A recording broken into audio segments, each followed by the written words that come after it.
Well, good evening, everyone, and welcome to Two Guys in the Bible here on Fulfilled Radio, a voice you can trust.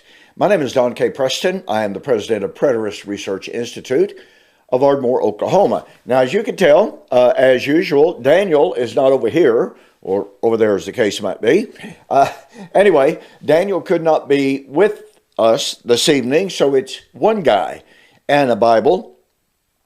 Also, you'll notice a little bit different background. I'm in my regular studio, and I don't have the internet in here. So what I'm doing is I am filming and recording it to my laptop with my regular computer, or regular camera, excuse me, and I will upload it to YouTube. Now, I don't know how to upload it to Fulfilled Radio, so my webmaster, Alan Morton, will take care of that for me, I'm confident. And so here we are. And I'm glad to be with you. I appreciate you being with me. And before I get into the program this evening, I want to remind you, here we are. This is Tuesday. It is the day before I am to have a formal YouTube debate. It's a 2-hour debate with Mr. Mark Smith. Mr. Smith is a former Christian, member of the Churches of Christ. He is now an atheist. He wrote a book entitled Broken Promises because Mr. Smith said that he was sitting in Bible class as a young man, and he said the preacher was going along, teaching along, on Matthew chapter 24, where Matthew chapter 24 teaches, of course, about the coming of the Lord on the clouds of heaven with power, with great glory, with the angels, with a shout to gather the elect. And it was supposed to be in that generation. And he said, raised his hand, asked the teacher, well, Jesus didn't come back in that generation. How do we explain that? And Mr. Smith claims that his preacher said, let me get back with you on that. But he never did. Now, I can assure you that there are certain elements within the Churches of Christ, just as there are in other denominations, in which the preachers would probably give that very explanation. They would obfuscate, they would delay, they would protract, they would run, and they would never give an explanation because they don't have one. In other elements, in other sections of, or parts of the Church of Christ Fellowship, what you would find is the minister would say, well, here's what you have to understand. The language of Matthew chapter 24, 29 to 31 is typical prophetic language taken directly from the Old Testament, for instance, such as Joel chapter 2, 28 and following, such as Isaiah 34, and other passages. And it's apocalyptic language, figurative language, metaphoric language, highly wrought, hyperbolic language, never intended to be taken literally. And what that means is that Jesus came by using the Roman army in the judgment and destruction of Jerusalem in AD 70. And it happened in that generation, just as Jesus said. However, that doesn't mean he's not coming back one of these days. But he himself said, of that day and hour knows no man, not the angels, but the Father only. That's kind of the standard response. And so it kind of makes me wonder, to be honest about it, makes me wonder what arm, as it were, the Churches of Christ that Mr. Smith was a member of, for his minister to say, I don't have an explanation for that. I'll check it out and I'll get back to you. Although, like I said, I know there's some preachers in the Churches of Christ who, by their own admission, they've told me so, they just simply do what they call the Passover, when it comes to the eschatology of the New Testament.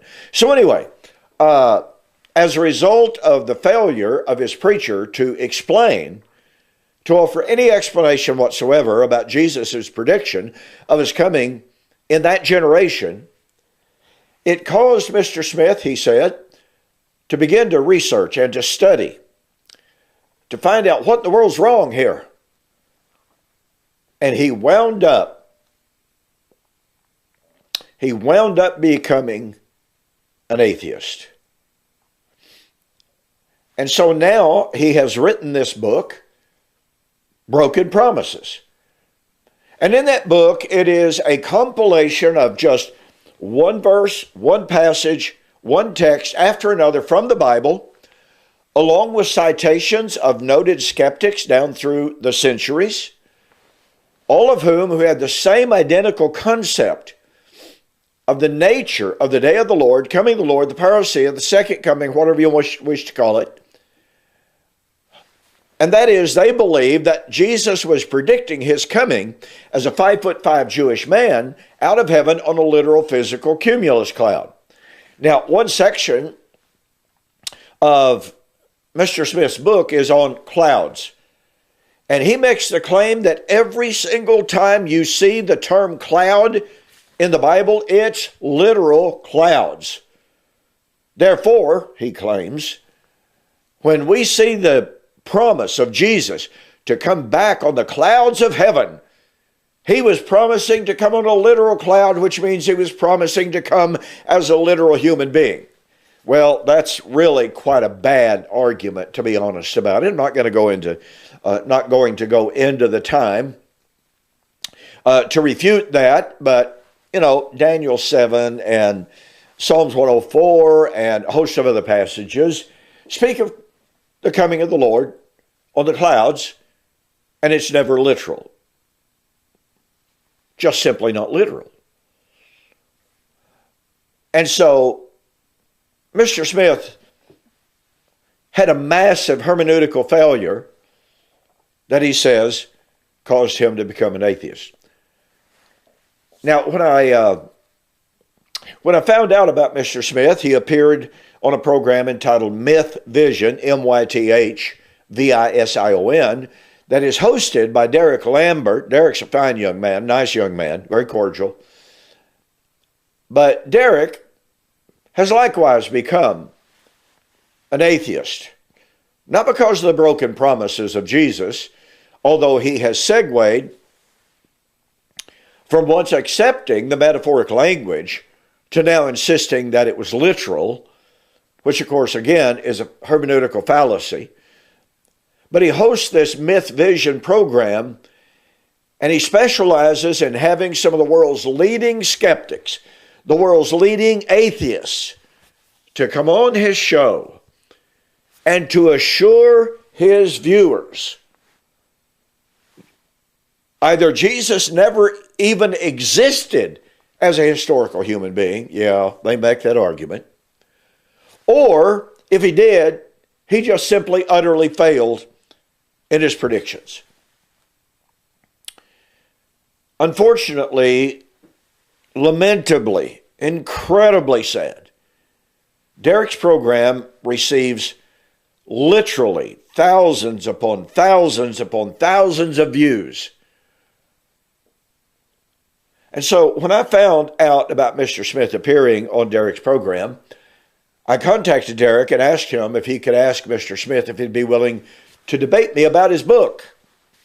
Well, Mr. Smith agreed to debate me, but he was absolutely adamant. He will not debate his book. Now, this is really strange, folks. He has had, that I personally know of, he has had 2 formal debates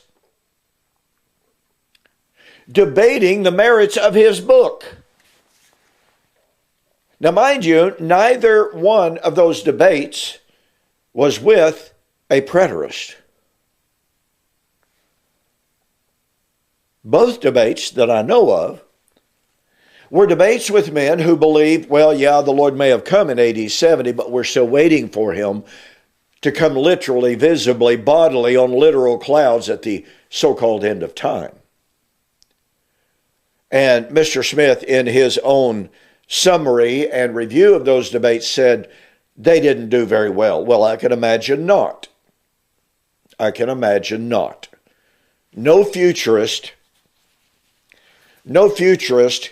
has a proper response to Mr. Smith's argumentation. Only the full preterist arguments, only the full preterist position can answer his skepticism. And I may be wrong, don't want to be judgmental, but nonetheless, I'm personally convinced that the reason that Mr. Smith refused to debate me, a full preterist, on his book was, after a little bit of investigation, he realized his own arguments would not stand up in a debate with a full preterist. So now all he does, he holds all of these interviews, and if he talks about full preterism at all he does is scoff. He scoffs at the idea of an invisible coming of the Lord. He scoffs at the idea of an invisible God. Well, when I told him I wanted to debate his book, the premises, the arguments, the scoffing of his book, he said, I will not debate my book. Don't you think it's strange, ladies and gentlemen, that a man would write a book that he seems to be quite proud of, he promotes it, and he's debated that book before with different ministers on the merits of that book, whether or not it's true, but he will not debate me on that book and whether or not it's valid. Let me say this again. Maybe wrong, maybe misjudging the situation. I strongly suspect Mr. Smith knows his book will not stand up to a critical examination and review in light of covenant eschatology. So what's he going to debate? Well, the proposition is preterism fails. Now remember, he doesn't want to talk about his book. He refuses to talk about his book. So what's he going to debate? Well, I have my suspicions. He's going to debate everything except what the Bible actually says. Will he talk about, well, there is no God? I don't know. I don't know if that's going to be his approach or not. We'll see. Is he going to take the approach of many of Derek Lambert's guests on that program who argue, well, after all, Jesus never even existed. He's a mythological guy, mythological production. I don't know if that's his approach or not. Will he take the approach, well, the Bible's completely untrustworthy because after all, it was written way late in the first century, or even into maybe as late as the 120s of the second century. Oh, and it was written by so-called friends of Jesus, therefore it's not reliable. Or the books are just simply frauds. I don't know. I honestly don't know what approach he's going to try to take to prove that preterism is false. Well, that's obviously a daunting challenge for me to go into a debate completely and totally blind about what my opponent is going to debate. But I will tell you this, I've been having a ball in researching about, okay, if he takes this approach, what will I say? If he takes this approach, what will I do? If he argues thusly, what can I say? And I've been studying a wide range of historical data, archaeological data, You know, I got to tell you, it has been incredibly exciting. It's been wonderful doing all of this research, just trying to, cover all of my bases. Is the Bible trustworthy? Who was it written by? When was it actually written? Does archaeology prove the Bible? What about this? What about that? So it's going to be interesting. So all of that said, I've taken up a lot of time here. All of that said, the debate will be carried on Myth Vision. There is an announcement of the debate on my website, donkpreston.com, BibleProphecy.com. And you can go there, and there's a link there that you will be able to click. Now, as soon as I find out, and I hope to be able to find out later today, Tuesday, exactly what time the debate is supposed to take place. And the minute I can find out, I'll be posting it on my website. I'll be posting it on Facebook. I'll be posting it everywhere I can, to be honest about it. And so just be on the lookout. I apologize, I don't have any more information than that, but Derek Lambert has never given me a time. Said, oh, by the way, Don, the debate starts at noon or 2 or 3 o'clock. I just simply don't know. So I'm in the dark like you on this, at least temporarily. So I know that you want to be aware of that. I know that you'll want to tune in. Once the debate is posted, I'll be posting a link to it. I will be posting it on my YouTube. I will be posting a link to my YouTube on Facebook and as well as my websites. Because I'm pretty sure I want you to be able to watch that debate everywhere and anywhere. Okay? So, all of that said, thank you again for joining me here on Two Guys in the Bible on Fulfilled Radio. I want to continue our discussion. We have been talking about the Messianic temple.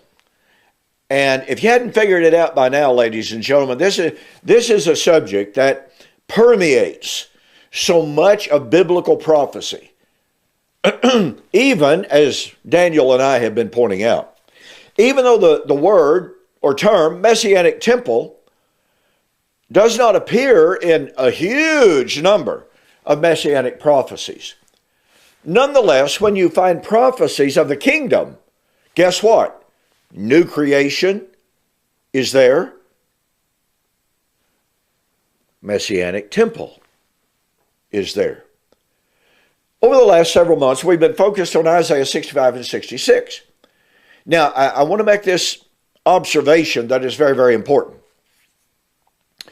And that is that in the dispensational paradigm, and I've got to take a little bit of a diversion right here. On YouTube over the last several days, I've been seeing announcements. Oh, people were just ecstatic. The announcement has made to begin the construction of the third temple. And boy, oh boy, oh boy, do people get upset when you tell them this is not true. May I say this ever so kindly? People need not be so incredibly gullible. Ladies and gentlemen, there is not going to be a rebuilt Jerusalem temple. The promised third temple has already been constructed, and it's called the Church of the Living God.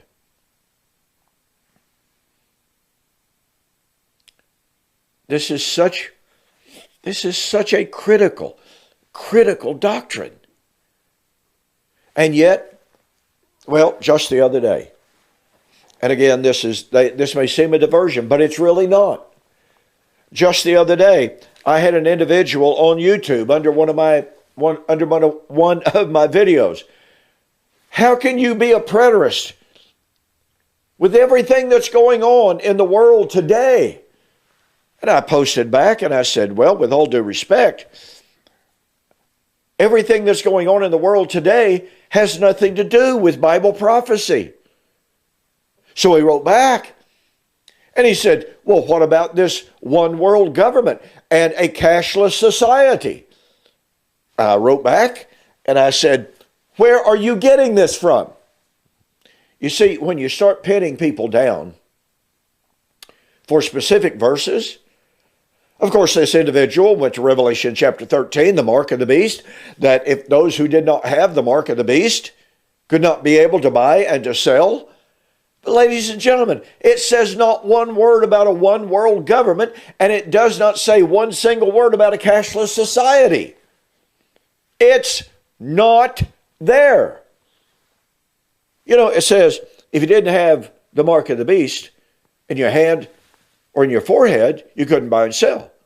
Well, how can you buy and sell? It doesn't say you buy and sell because of the mark being some kind of a computerized credit marker. All that has to be completely read into it. And the concept and the idea of the one world government is not there. It's not there. And when I pointed out to this individual, you are taking statements concerning things that were happening 2,000 years ago in the Roman and Hebraic world. You are ripping them out of that historical context and applying them to situations and a time and events that have nothing whatsoever to do with that place, that time, and the language which said these things were already happening or they were to happen very, very soon. He completely disappeared. You see, this is all about hermeneutic, ladies and gentlemen, and that's why Daniel and I have been spending so much time on some of these critical kingdom end-time prophecies to show that they absolutely do not support in any way whatsoever this dispensational concept of a temple just about to be built in our day, or at least very, very soon, and that they all predicted events of the first century surrounding Jesus, his death, his burial, his resurrection, his ascension, his glorification, and his parousia, all of which were to occur, either did occur, or were to occur in the first century. Folks, this is critical. You know, I do a program every Friday morning, 9 o'clock, on the television network entitled The Challenge of Christ. The challenge of Christ is very simple. The challenge of Christ is found in John chapter 10, verse 37. If I do not do the works which my Father has given me, do not believe me. Do not believe me for my words' sake. Believe me for my works. Listen, Jesus said many things. He said he was going to go up to Jerusalem, there be crucified, buried, and raised from the dead the third day. Now remember, Jesus said, don't believe me just because I say I'm going to do something. Believe me because I do it. And Paul said, 1 Corinthians chapter 15, 12 and following, if Jesus is not raised from the dead, our faith is in vain. The apostles are false witnesses. We're still in our sin. We're of most men most miserable. The challenge of Christ is very real. Well, guess what, ladies and gentlemen? Jesus said he was going to come back in the first century on the clouds of heaven with power, great glory, etc., to judge and reward every man, Matthew chapter 16, 27, 28. And he was going to do it while some standing there who heard him say those words were still alive. Well, again, Mr. Mark Smith said, well, he didn't do it. We don't have any 2,000-year-old people running around. Well, on that, he's certainly correct. This challenge of Christ is incredibly important. Guess what? It has to do with the Messianic temple. Why? Well, because you see, in Isaiah chapter 28, we have the promise that God was going to lay the foundation stone, a tried stone, a precious cornerstone. And it would be in the days of the scoffers. Please excuse me for having to scratch my nose. My nose is just itching off of my face today. Allergies. So, in the days of the laying of the foundation of the cornerstone, the precious cornerstone, again, Isaiah 28:16, the scoffers would be there. They would be denying the work of God, and God would destroy them. Well, that's 2 Peter chapter 3, where Peter said that he was reminding his audience of what the Old Covenant prophets said, that in the last days scoffers were going to come denying the work of God. And saying, where's the promise of his coming? His parousia. For since the fathers fell asleep, all things continue as they were. So you see, here we have all of these Old Testament prophecies of the establishment of the Messianic temple. But you see, the time of the laying of the foundation of the Messianic temple was in the 1st century. Jesus Christ himself is the chief cornerstone.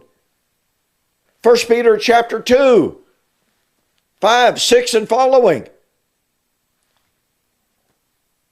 Now, since the chief cornerstone of the Messianic temple was laid in the 1st century, what does that tell us about the Messianic temple? Peter in Acts chapter 4, standing in front of the Sanhedrin, assured them, there is no salvation in any other, for there is no other name given among men whereby we must be saved. Acts chapter 4, verse 12. Guess what? In the previous verse, he quoted from Isaiah 28, and he said, you, the builders, have rejected that stone. So, quoting from Psalms 118 as well. The stone which the builders rejected, you, the builders, have rejected. You know what that meant? Since they had rejected the chief cornerstone, that meant that that cornerstone, to use the imagery of Isaiah chapter 8, 11, and following, would fall on them and crush them and destroy them, which is exactly and precisely what happened in AD 70. What's the point here? The point of it is that when we examine these Old Testament prophecies of the coming of the kingdom, and we see that Jesus Christ is himself the chief cornerstone, he is a living chief cornerstone, ladies and gentlemen. Do you realize, you've got to catch the power of this. Do you realize that one of the most basic dogmas of the dispensational view is that the Old Testament never predicted anywhere, shape, form, or fashion, never predicted the church as the temple of God? Well, then what was the Old Testament predicting when it said that Jesus is the chief cornerstone, the stone rejected by the builders? And when Peter said, Acts 4:11, when Peter said, 1 Peter 2, 6 and following, that Jesus Christ is the chief cornerstone of what? The temple, the spiritual temple of God. And he conflated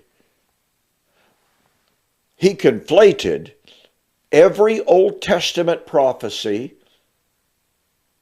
of the rejected stone, the cornerstone, found in the Old Testament.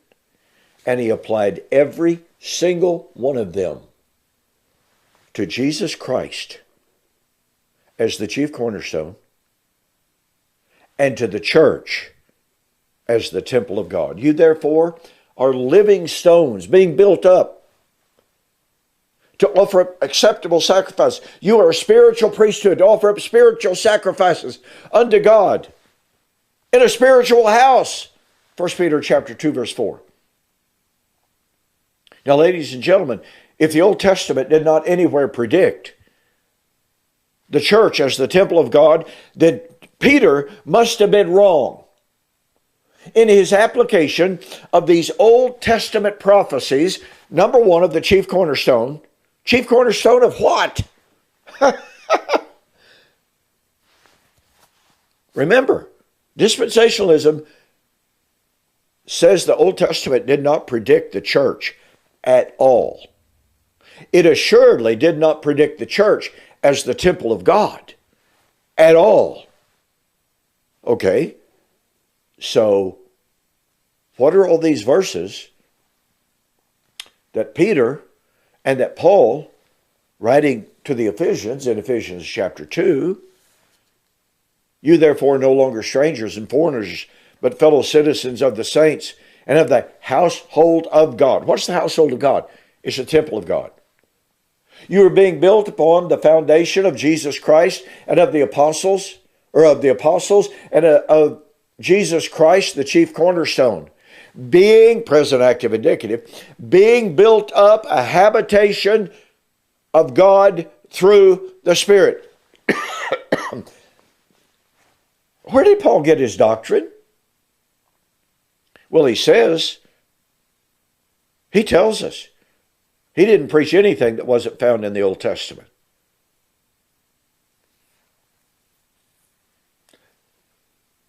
The dispensational doctrine that the Old Testament did not predict the church, did not predict the Messianic temple as the church of the living God, is itself an absolute theological fabrication that has no merit. Because let me reiterate, ladies and gentlemen, if the Old Testament did not predict the church, and if it did not predict the church as the temple of God, built upon the foundation of the apostles and prophets, Jesus Christ himself being the chief cornerstone, then Peter and Paul were both wrong to quote those Old Testament prophecies of the chief cornerstone and apply it to Jesus and to the church. Do you see how serious this is? So, with all of that foundation, no pun intended, well, maybe a little, with that foundation laid upon the fact that the Old Testament did predict the church, it predicted Jesus Christ, the living chief cornerstone. Now look, folks, let's face it, okay? If Jesus Christ is the living chief cornerstone of the Messianic temple foretold in the Old Testament, then isn't it really, really obvious that those were not predictions of a literal, physical, marble, white marble, cedar, gold, silver, precious stone, physical edifice? I mean, I'm pretty sure Jesus Christ is not going to come and lay down and be a literal, physical chief cornerstone of a physical edifice. Aren't you pretty sure of that yourself? So, again, with all of that said, we want to come back to Isaiah chapter 66. Why? Well, because Isaiah 66 derogates, depreciates, denigrates the value of the literal physical temple. Now, really and honestly, this is an incredibly important point that we absolutely must catch the power of. Heaven is my throne, earth is my footstool. Where is the house that you will build for me? Now look, this is a direct echo of 1 Kings chapter 8,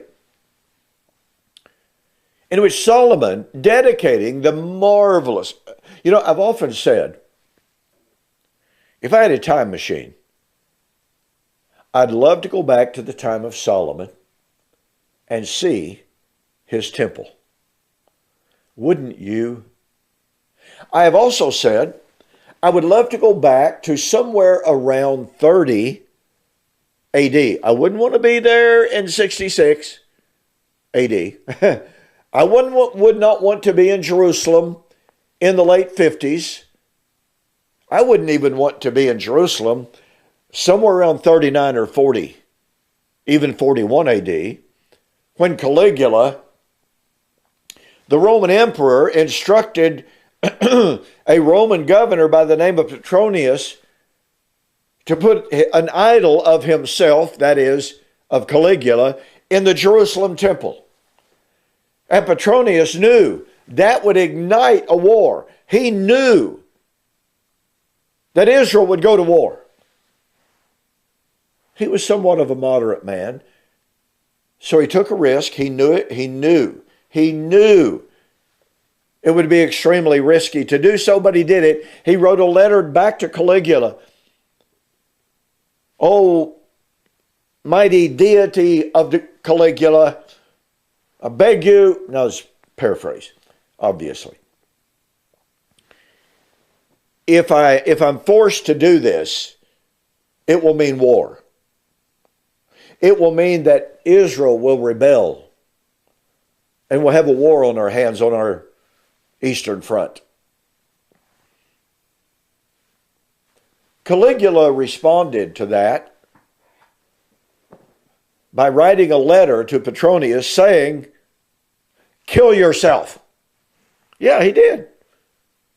But before the letter could get to Petronius, and by the way, as a good faithful Roman governor, or a legate perhaps, he would have killed himself. He didn't have a choice.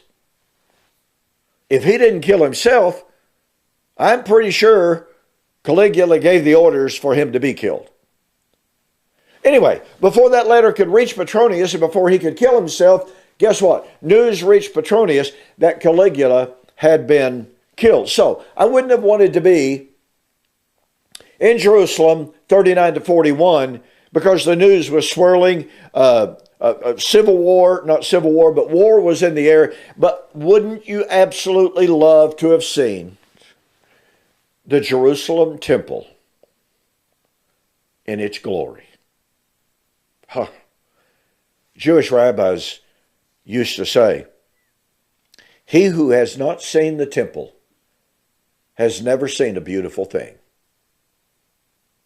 Okay, about to get sidetracked here. It was incredible. So, when we come to Isaiah chapter 66, and we see the depreciation, the denigration of the temple, okay? And we see how Stephen, in Acts chapter 7, standing in that marvelous, beautiful, incredible temple, the Herodian temple, quoting that very text verbatim, and being stoned to death for doing so, we are nonetheless given insight, and we should learn God does not dwell in temples made with hands. Ladies and gentlemen, God does not desire a literal, physical temple in Jerusalem. Look, he says this twice in Isaiah 66. Who is it that the Lord looks upon? Who is it the Lord accepts? The man of a broken spirit and a contrite heart and an obedient heart. Says it twice.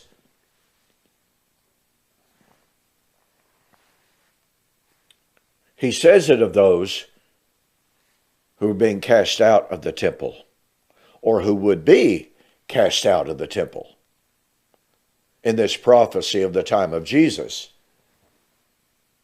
predicting that his followers, the followers of Jesus, would be cast out.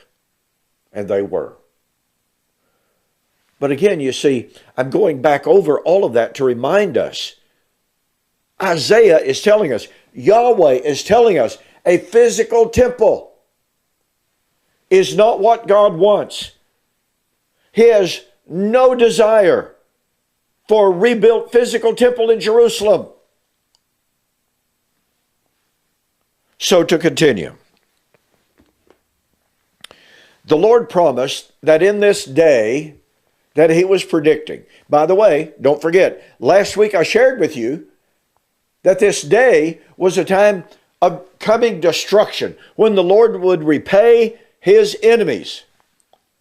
And the word that he uses, let me see if I can remind myself, anta podunai. I have read it, and the Septuagint, of course. I always have a tough time remembering that word for some reason. That is the theme that God was saying. Okay, here's the deal. Those who were going to cast out his servants out of the temple, God was going to repay them. In other words, they were going to be cast out of his presence. And it's in that verse, verse 6, in which we are told a voice of tumult in the city, a voice in the streets, a voice in the temple. And I shared with you last week how 4 years before the Jewish war of 66 to 70, a man by the name of Jesus appeared suddenly in the city of Jerusalem.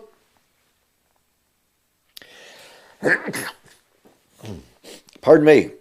I told you my nose has just been itching off. Walking through the streets of Jerusalem, crying out day and night, unendingly. Woe to the city. Woe to the inhabitants. Woe to the temple. Woe to this people. Now, folks, I got to tell you, that is absolutely incredible.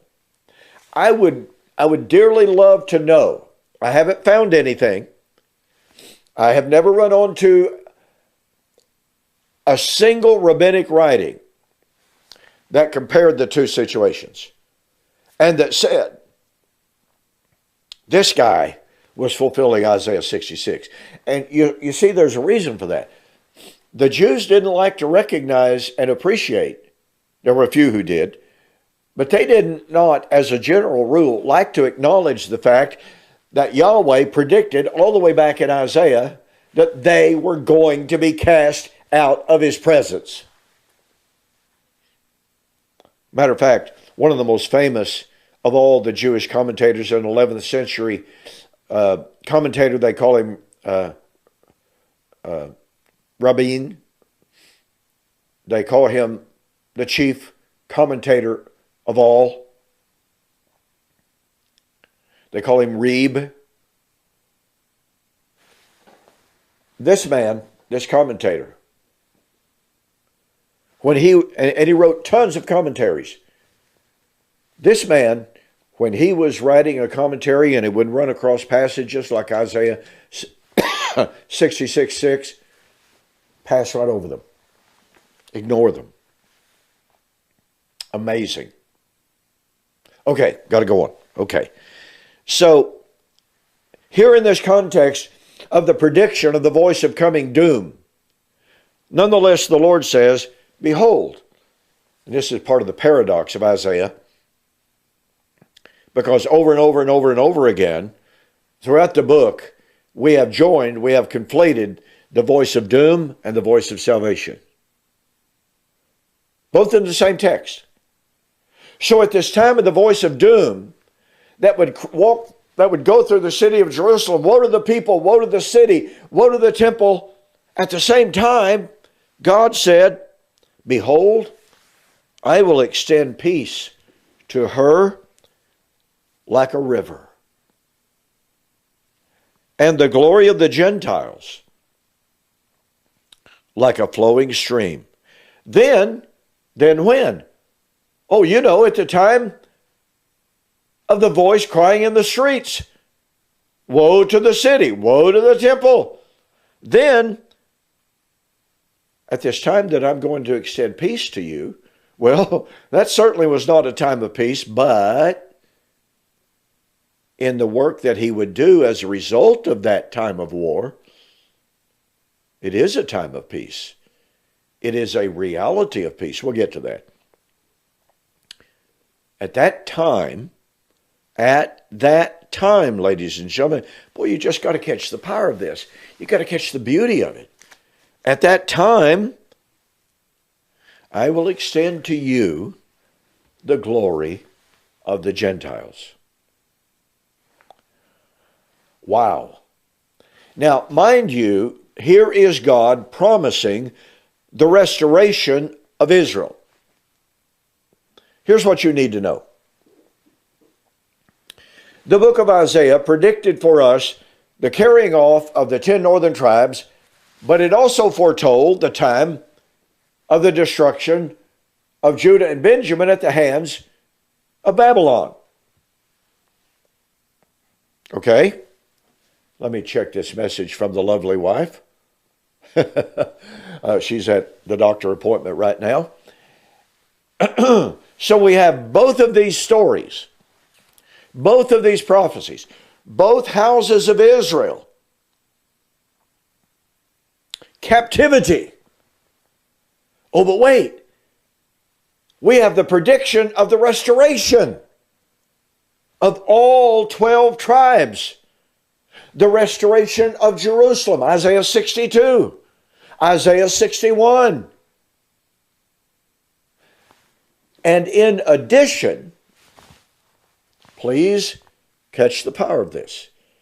In addition to the restoration of the 12 tribes of Israel, God said he was going to call the Gentiles. It is too small of a thing, Yahweh said, for you, Messiah, to be the Redeemer of Israel, to be the Savior of the tribes of Israel, of Jacob. I will also, do you catch that? Also, in addition to the salvation of the 12 tribes of Israel, in addition to the salvation of Jacob, I will also make you a light to the Gentiles. Israel would be saved. The Gentiles would be called. Now remember, folks, this is all in the context of the destruction of the temple in Jerusalem. But that paradoxical prediction and prophecy of salvation for Israel. How is this possible? I'm reminded of Zechariah chapter 14. And Zechariah 14 predicted the coming of the Lord, the day of the Lord, and the destruction of the city. The women will be ravaged. The city shall be carried off. Oh, but there would be survivors, just like, by the way, in Isaiah 66, there would be survivors, the righteous remnant. Flowing out of that destruction would be a new Jerusalem. There would be a new creation. You know, just like in Isaiah 65. The Lord God will slay you, call his people by a new name. For behold, I create new heaven and new earth, and the former heaven and earth will not be remembered. And in direct parallel with that, direct association with that, what do we have? Oh, a voice in the temple, a voice of confusion, a voice of doom. Oh, but wait. Flowing from that time of destruction Gentiles would be brought in. The salvation of the remnant, and a new heaven and a new earth. Let me take just a moment here to address this issue of the new heaven and new earth. And it's not to be divorced from the doctrine of the Messianic temple, ladies and gentlemen. Absolutely cannot be divorced from it. The great majority of commentators, doesn't matter if it's amillennial, postmillennial, dispensational, or simply premillennial, they tell us that the new creation comes at the end of the millennium, or they tell us that it comes at the end of the Christian age, amillennial, postmillennialist. But wait a minute. Postmillennialists tell us Israel is converted at the end of the Christian age. And amillennialists tell us the new heaven and new earth comes at the end of the millennium, the current Christian age. You see, they tell us we're in the millennium now. Amillennialists do. That's what I used to believe. Dispensationalists tell us the new creation comes at the end of the millennium. Not one single one of the three futurist eschatologies teach that the new heaven and the new earth comes at the time of the destruction of Old Covenant Israel. And yet, that is precisely, emphatically, undeniably what Isaiah 65, Isaiah 66, Zechariah 14 all teach. They all teach the destruction of Jerusalem. Oh, New Jerusalem, river of life flowing out from the temple of God. The New Jerusalem, well, according to Revelation chapter 21 and 22, the river of life only flows in the new creation. Pardon me. Thus, Zechariah 14, just like Isaiah 65, just like Isaiah 66, posits the new heaven and the new earth at the time of the destruction, of Old Covenant Israel. Listen, folks, this demands that the Messianic temple exists now. Why? Well, because Old Covenant Israel was destroyed in AD 70. That's why. And you know, the New Testament is quite emphatic that the new creation had already broken into the old. And they were looking for the consummation and the full realization of the new heaven and new earth at the coming of the Lord in the destruction of Babylon, i.e. the city where the Lord was slain. Revelation 11, verse 8. And they were looking for that to come very, very soon, shortly, quickly, at hand. Do you see how this impacts the doctrine of the Messianic temple? And what do we find in this new Jerusalem? Oh, there is no temple there, because God and His Son are the temple. So you see, no physical edifice, a purely spiritual dwelling place. Now look, this is actually an incredibly beautiful reality. Instead of God dwelling in temples made with hands, He dwells in us, and we dwell in Him. And as a result of that, it wouldn't matter, by the way, in the dispensational paradigm, the next temple to be rebuilt is actually what I call the temple of the man of sin. The man of sin who somehow, some way manages to make a peace treaty between Israel and the Muslims and allows Israel to rebuild the temple. He's the one that sanctions it. He's the one that authorizes it. Therefore, it's the temple of the man of sin. But guess what? In the middle of the 7-week tribulation, that Jerusalem temple is destroyed. That's right. That's the dispensational view. So the dispensationalists, after all, realize that physical edifice is not the dwelling place of God. In that tribulation temple, they supposedly, according to Thomas Ice, will restore all of the traditional sacrifices of Judaism in his book Prophecy. Watch. No, that's a temple that could never ever be accepted. But then we are told, after the destruction of the man of sin, after the battle of Armageddon, at the second coming of Christ, Jesus Christ himself builds the Messianic temple. Well, wait a minute. What temple is he the chief cornerstone of? What temple is built upon the foundation of the apostles and prophets? What happens to that temple at the second coming of Christ? Do you see the problems for dispensationalism? They're severe. These errors are actually quite fatal.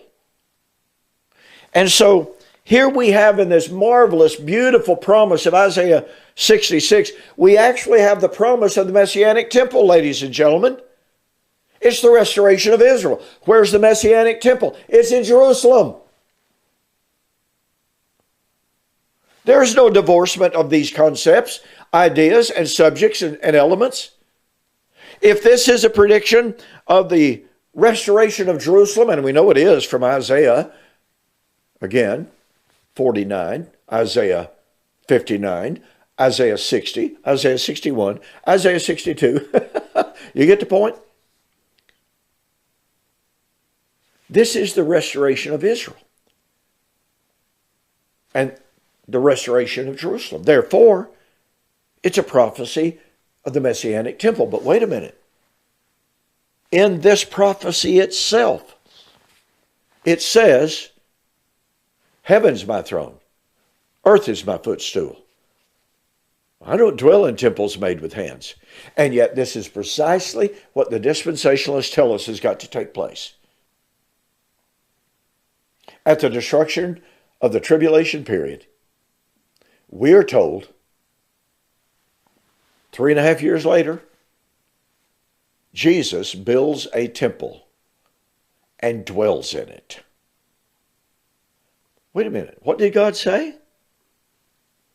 What did Stephen say? Acts chapter 7. God does not dwell in temples made with hands. Well, somebody says, okay, well, Jesus is just going to conjure it up. It's still a man-made temple. It is still a physical temple. And that's the whole point. You see, Jesus serves over the true tabernacle, the true temple, not made with hands. Hebrews chapter 8, verse 1 and 2. And it is eternal in the heavens.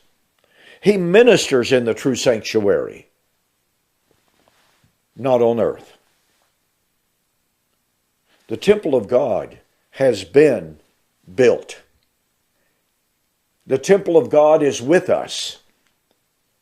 And if we are children of God, we dwell in that temple, the church of the living God. If we are in Christ and Christ is in us, this temple is eternal, can never be destroyed. And I see that I'm out of time. I want to thank you for joining me here on Two Guys and a Bible, One Guy and a Bible tonight. Daniel will be back with us next week. And with that, I'm going to say good night and God bless.